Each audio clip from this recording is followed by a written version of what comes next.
On the distant planet Zorka 9, which was located in the Lost Star system and was known for its extraordinary world, lived aliens with unusual habits and behavior. Zorka 9 was known for its phlegmatic and completely illogical approach to everything.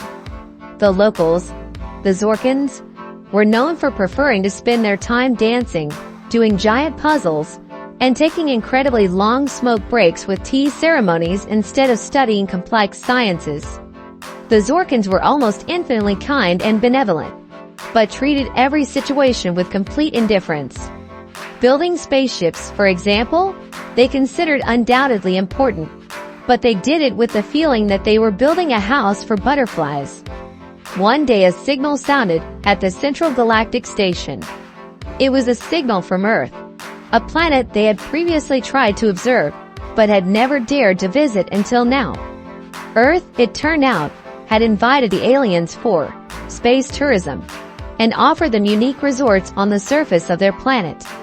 The Zorkans immediately agreed without hesitation. There were 4 aliens in the delegation. 1.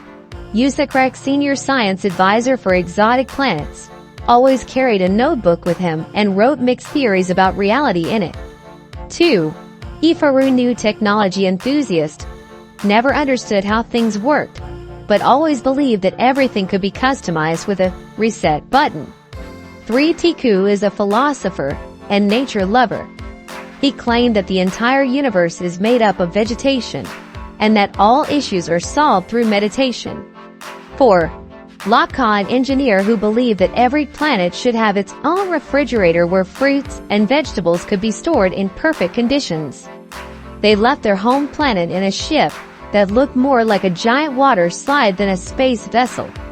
In places, the ship accelerated to unimaginable speeds, then slowed sharply, and time on board began to lose its meaning.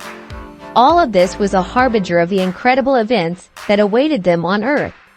When the aliens arrived on Earth, they were not greeted quite as they expected. Instead of the usual greeting and friendly attention, Earth offered them immediate participation in local festivities.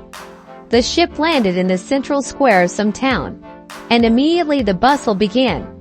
People were rushing in different directions, shouting, grabbing phones, and trying to figure out what kind of aliens were really standing in front of them. Ifaru noticed the crowd with curiosity and, without hesitation, ran towards them in order to take selfies.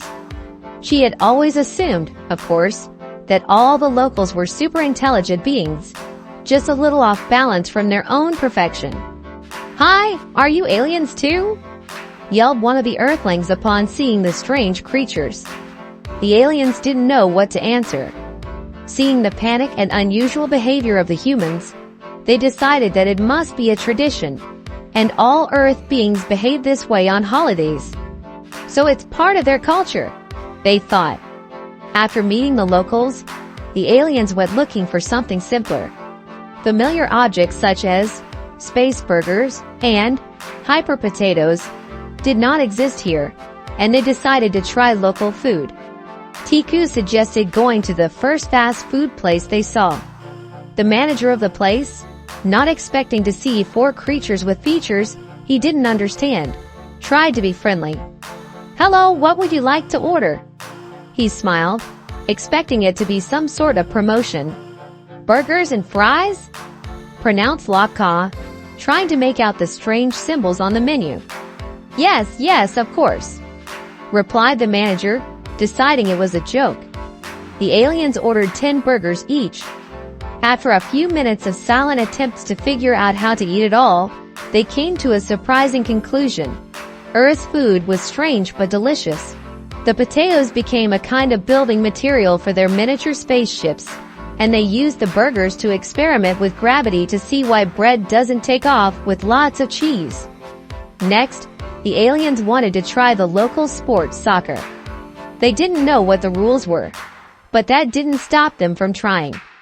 To do so, they picked up a ball and started jumping on it.